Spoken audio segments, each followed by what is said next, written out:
Welcome to the Path to Mindset Mastery. My name is Brad Bizjack, and I am so excited to chat with you today, about the secret ingredient to confidence. And it is not what you think. So I was at Tony Robbins' Unleash the Power Within conference this past weekend, and we walked across a 2,000 degree bed of burning coals, and I didn't feel a damn thing.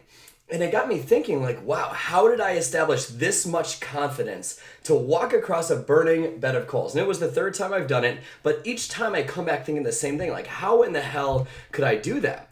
And I'm willing to guess you're probably thinking the same thing, I could never do that, right? How the hell did you do that? Now, obviously, there's a strategy involved with how to do it, but in that situation, what would stop most people? The answer is fear. Fear would stop most people. And what is the opposite of fear?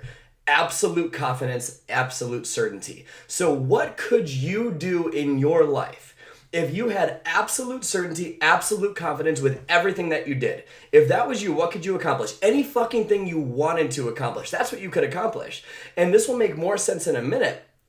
But confidence can be called like a dog. Literally, I could ask confidence to come when I want it to come. If you do it enough times, it's like exercising a muscle. It's not something you have to think about. It's just something that happens. So there's something called state. I learned this from Tony Robbins. In fact, a lot of what I teach is a derivative of what I've learned from my personal growth mentor. So Tony teaches something called state. And I want to give him credit for this because this is where I learned it from. State is the source of all emotion.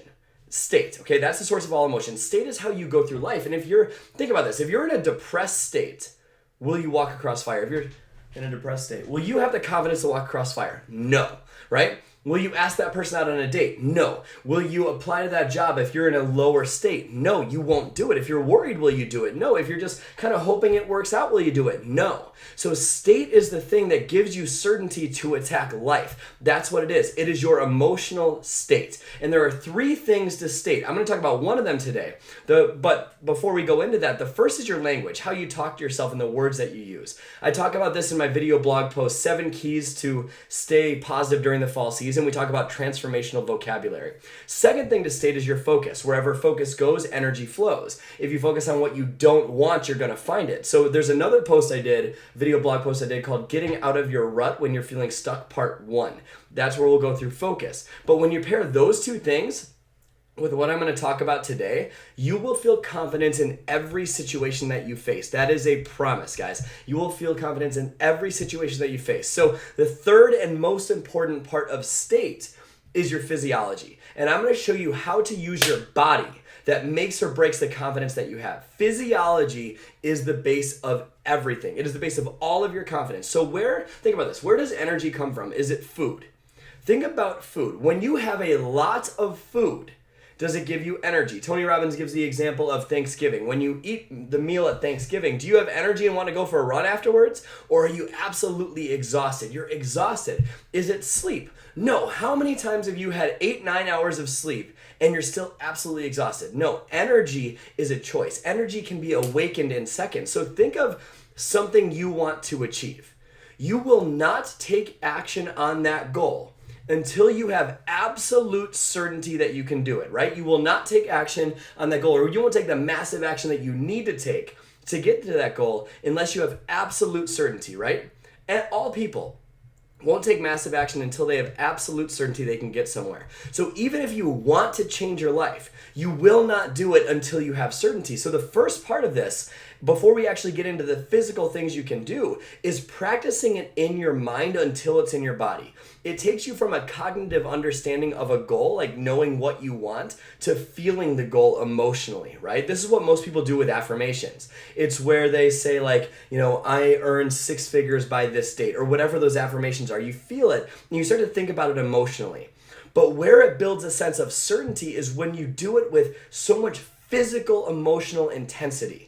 When you say it with your body and high emotion, that is where it gets instilled in who you are. There's a difference between an affirmation and an incantation. An affirmation is a statement. An incantation is a statement with so much emotional intensity that it gets wired into your nervous system, into who you are. So there's a difference between earn 6 figures by July 3rd, whatever date, right? And I'm earning 6 figures by July 3rd, 2018, whatever it is. There's a difference between those two things, right? Do you feel it? There's a huge difference in the way that I use my body, my language, everything, right? So your business can be built with using your physiology. One, thinking about what you want and doing those affirmations, incantations with what you want and with emotional intensity, but there's more to it. Your business can be built by learning certain skills, right? Or your life, your relationship, not just business. Most of the people that I help are business owners, but a lot of the stuff that I teach applies to all types of people, all walks of life. So your business can be built, or your relationship can be built with learning certain skills, right? And you'll use those skills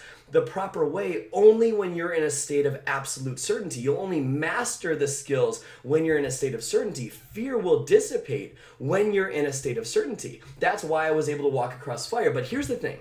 There is just one little difference between fear and between fear and faith. Just one difference between fear and faith. Fear is imagination undirected, and faith is imagination directed. That's it. That is the only difference between fear and absolute faith. Fear is your mind going worst case scenario. And think about this. Your mind will always look for what's wrong. Always. Because your brain does not want you to be happy. It wants you to survive. It's a survival mechanism. That's its only job, is to make sure you survive. So at any moment in time, it's looking for what to protect you from. So unless you program it and condition it to focus on what you want instead of what you don't want, it will always look for what's wrong in every situation. So fear is your imagination undirected. That's why it's natural to always look for why things won't work. Faith and certainty is having your imagination directed on what you want. So energy is everything to this. Reality will get distorted in low energy states. Fear takes over in low energy states. When your energy lowers, your mindset lowers. Have you ever noticed that, right? So check this out. Two people, like let's use Janice and my relationship, for example, just for contrast so you guys can see this. Janice and my relationship, deeply, deeply in love. Right? And if we're two people, let's say Janice and I, and we have high energy every single day, we have extremely high energy. What is that relationship like? That relationship is amazing. It's full of passion, it's full of love and intimacy, and all of it is incredible. But if Janice and I, two people deeply in love, or any two people you know, two people deeply in love have just average energy. Not high energy, average energy. If they're still deeply in love but they have average energy, does it lower or heighten the relationship experience? It lowers the relationship experience, right? It makes it worse. It's not nearly as good of a relationship. That's where you start to become roommates and you're sitting on the couch, just sitting there not doing anything at all, and there's no love and passion anymore, right? That's what happens when you have two people in love with average energy, not high energy. But then it gets even worse. Think of two people deeply in love with horrible energy. They could be deeply in love. They could love each other so much. But what does that relationship look like if you have crappy energy, but you're still deep in love? It's a horrible relationship. It's boring, right? So when energy is down, the reason I bring this up is when energy is down, you will not execute on what you want. So how do you change your energy? How do you do it?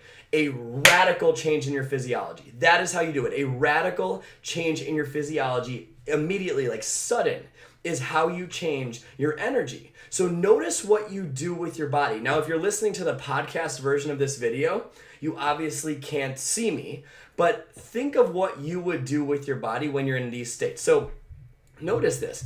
What position do you put your body in if you were to think of hoping something comes true? If you were to just hope for it, what would you do with your body if you were hoping for something? What would you do with your shoulders? They probably would. Your chest probably wouldn't be out. They'd be slouched a little bit, right? Would your head be up, down, somewhere in the middle? Would your breathing be fast or shallow or just kind of in the middle? What would you do if you were hoping something comes true? What would you do with your body? Really think about that. But now, notice what happens if you go into a state of worry. How do you use your body differently when you're in a state of worry? So it might look like this. You might be touching your head. Are your shoulders up or down? Is your head high or low? Is your chest out? Or is it, concave, right? What are you doing with your body? Is your breathing fast or is it shallow? Are you slouching or are you sitting up straight? What are you doing if you're worrying about something, right? Your body is more down, right? The energy is going down. You notice that? So what about depression? What does depression look like? So think about this.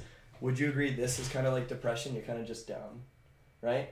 chest is concave, your chin's down, you're breathing slow, you're talking quieter, you're breathing slower. Like, what does that look like when you think of depression, being in a depressed state? You're probably laying down somewhere, right? You're probably not experiencing the true life that you want to feel. You're just, like, think about what you do with your body when you're in a state of depression. Your shoulders are slouched, you're breathing shallow, your focus is downward, right? But what about a feeling of absolute certainty? What happens when you have absolute certainty? Do I get louder or quieter? Is my chest up or is it down? Are my shoulders forward or back? Am I breathing faster or shallower? Am I talking louder or quiet? What am I doing with my body when I'm in a state of absolute certainty? When I have unconditional confidence in something, when I use my body like this, I feel like I can tackle anything, right? So notice the difference between certainty and hope and worry and depression. The lower the emotion, the more your body goes down. The higher the emotion, the more your body goes up. So I'm curious, what are your two favorite types of suffering? Think about it. What are yours? Is it depression? Is it anxiety? Is it fear? What are your two favorite types of suffering? Mine are impatience and frustration. Those are my two biggest forms of suffering that I experience on a regular basis. What are yours? Right? So the mistake, and think about this. When you're in those two states, take a journal out and write down, how do you use your body when you're in those states of mind? What do you do with your body? I guarantee you it's different than when you're in a state of certainty. The mistake you're probably making is thinking that you are those patterns. You are not. You are not depressed. You are not impatient. You are not frustration, right? You're just used to doing and going into those states so often that you have them reinforced. There's this thing called myelin. And it basically reinforces neural pathways. When you do an activity or something so much and there's emotions linked to it, that neural pathway gets reinforced and it fires faster, right? That's why it's so easy to get into a depressed state and it's kind of hard to get into a happy state. If you're trying to overcome that feeling of being sad or depressed, if that's you, you probably notice that you have a highway to pissed off and a dirt road to happiness, right? You probably know it's hard to get happy, but really, really, really fucking easy to get pissed off. Right? Why is that? Because the myelin in your brain, the neural pathways in your brain are reinforced because you go into those states so much more frequently. You're just not used to going into the happy states as often. You're not used to using your body in that way as often. So those happy states aren't reinforced, so those neural pathways aren't as strong. You need to condition that, and that's what I'm here to teach you how to do. So what triggers those things? When you're in those depressed states, your two favorite types of suffering, think of, write those down. And then what triggers those states? Think about what triggers those states. For most people, that practice them often, everything seems to trigger them, right? But what if you notice yourself you catch yourself when you're going into that state? What if you do something when you notice you have your two favorite types of suffering picked out and you write down what typically triggers that? And you notice that every time that happens, you do something radically different with your body. You do a drastic change. What happens is that myelin in your brain that's reinforced in that neural pathway we just talked about, you're scratching that record. It's like a record playing on a record player, right? You're taking a knife and you're scratching it. Right? That's what you're doing, so it's harder to get back to it. Have you ever been really pissed off and then someone tells a joke and you forget what you're pissed off about?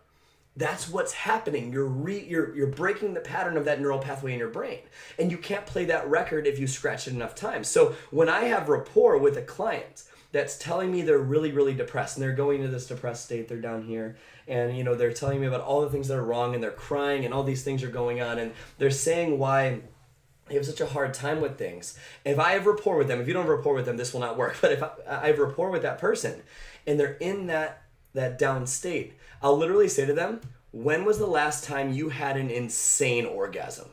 I'll just say that. When was the last time you had an absolutely insane orgasm out of nowhere? And they look at me like I'm just freaking crazy. They have no idea what just happened. I'm like, tell me about that orgasm. What noises did you make when you were having that orgasm? What happened, right? And then I'm like, sorry, you were depressed. Tell me again about why you're depressed. And they're looking all around for these answers on why they're depressed, and they have no freaking clue why they forgot what they were even talking about. That is what happens when you scratch that record, when you interrupt that pattern, when you do something different, right? I did it with words in that instance, but you can do it to yourself with your physical body because no one's going to ask you the type of orgasm you had, right? So that's something you can do with your physical body. So they have no idea they were even upset. It's because emotions are literally just states. Emotion, like all emotion is caused by the state you're in. We talked about the two different other types, the language and the focus at the beginning of this video. But this one with your physiology, emotion is caused by your state. That's it. And your states are not you.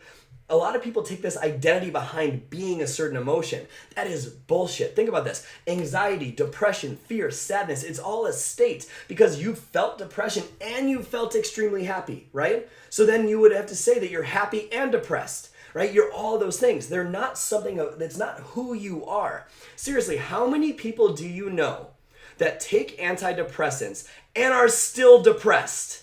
Right, why? Because the drugs numb the pain, but they don't get to the core of the issue, which is the neural pathway in their brain. People don't realize that your thoughts are not your thoughts. Think about this. They've been around forever. How many of you sometimes feel that you're not enough or that you don't believe you can do it? And you think it's just you that thinks that. If that's you, if you really think that, think about this. All the other people in the world probably think that, right? So they're not just your thoughts. They're everyone's thoughts. I get periods of being down on myself sometimes, but I know how to get out of it with this way of thinking, right? So your thoughts are everybody's thoughts. Everyone has self-doubt from time to time, right? So think of it like just TV channels. That's all you're doing. There's a fear station, a depression station, a happiness station on your TV, and you control the remote based on how you use your body, your focus, and your language. And we all have triggers that get us to turn to different channels easier. You just identified a couple of what yours were. So when you put yourself into a depressed state with your body right now, like what do? You're kind of down right here, slowing your breathing down, like you're kind of just down and depressed, right? That's what you're doing with your body. Now, stand up, and I'm actually not kidding. Do this. Like, play ball with me here. This can make a huge impact in your life. Do this, stand up with me, and do a high knee run for 15 seconds. Go high knees up above the waist, like fast sprinting down a track. Use your, just sprint. 15 seconds, 5 more seconds. Radical change in your physiology. 4, 3, 2, 1. What difference do you feel? What difference do you feel? It's huge, right? And if you can't see me on video, like try to logically understand this if you're listening to the podcast, but I want you to feel the difference. Do you notice that your body feels different than it did a couple of seconds ago? Literally 15 seconds. Your body feels different. Feelings can be changed by breaking the pattern of physiology that you're using. That's your record. You're scratching that record. So when you notice those negative states coming, interrupt your own pattern. Do something radically different with your body. And when you do, sorry, I'm breathing hard now. Do something radically different with your body. Interrupt your own pattern. Think about what triggers those disempowering states for you. If you change your body the second you notice those states coming on, how would your life change? Your physiology is everything. Something so small can make a huge difference. So watch this. This is huge. So let me straighten out my camera. Tell me the second you notice my level of absolute total certainty drop.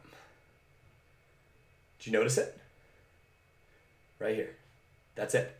Right there. And if you're listening to the podcast, obviously you can't see this. So just head to my Facebook page and watch the video. But literally, it was just a 2 millimeter shift from my shoulders being back, my chest out. Once I dropped them, certainty out of my body. That's it. Here to here. That's it. 2 millimeters is all that matters. 2 fucking millimeters is the only difference between absolute certainty and uncertainty. That's it. It's the difference between feeling terrified and taking action. And you won't go after anything you fear if you're in that state of uncertainty. When you're in a state of certainty, your chest is out, you're breathing heavy, you're ready to go after this. Not saying fear will go away, but you'll have the courage to attack fear. You can't have courage without fear, right? But you'll go after the fear by adjusting your physiology. 2 millimeters will change your entire life. I learned that from Tony. Just 2 millimeters from here to here. Something to write down. Rarely will your life change from sitting down. Rarely will your life change from sitting down. You will do what you feel. So learn how to feel good. Power stances, right, are huge. Like do the Superman pose, the Wonder Woman pose, whatever it is. It was proven that standing in a power posture, chest out, arms at your waist, chest out, sitting like this, eyes up, for 2 minutes, I forgot the actual numbers, but it increases your testosterone and it decreases your cortisol in both men and women. Cortisol is your stress hormone. Testosterone is the fuck yeah hormone. That's what it is, right? So if you increase the testosterone in both men and women from just standing like this, using your physiology differently, and decreasing cortisol, the stress hormone that makes you not want to go after your dreams, literally just 2 minutes standing with your chest out. That's all it takes. So when you do this and you realize the power of your physiology, you can interrupt the pattern that you have in your life and instill total confidence and total certainty. So that's the secret. It's not what you think, thinking like you got to exercise the confidence muscle and do those things. Those things help. But the secret to instant confidence is using your body differently. How alive do you feel at a concert? Why? Because you're using your body differently. You're jumping up and down. You're expanding your diaphragm, right? You're singing. Different chemicals are being released into your brain. So all you have to do to radically change your confidence is a radical change in your physiology. When you pair that with what I talked about at the beginning, those other two video blog posts I did with mastering your language and mastering your focus, those 3 parts that makes up your emotions, your physiology, your focus, and your language. When you do all 3 of those things that I mentioned in these 3 posts, game over. You will win at life and you will be unstoppable. So I hope you enjoyed today's episode of the Path to Mindset Mastery. If you found it valuable today, please share this content with someone else. Share it on your social media page. Let's help other people break these limiting patterns, that record we talked about, and get the same benefit that you had today. So I will see you next week in another episode.